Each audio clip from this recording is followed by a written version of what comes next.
আমাদের বদ অভ্যাস।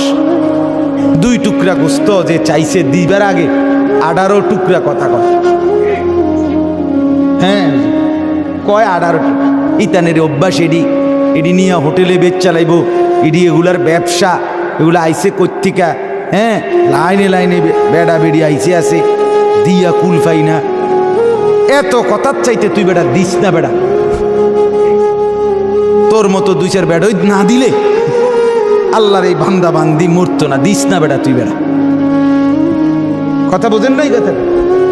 হ্যাঁ এত বালা দিস না বেড়া তুই। 2 টুকরা দেওয়ার আগে এতগুলো কথা বললা। আল্লাহ তাআলা আদেশ করছেন, আল্লাহ তাআলা তুমি দিছিলা তো আল্লাহর জন্যই।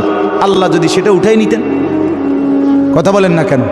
চোখের সামনের থেকে যদি 2 লাখ টাকার গরুটা সরাই নিত, তখন তো ভেটকি দিয়ে থাকতেন।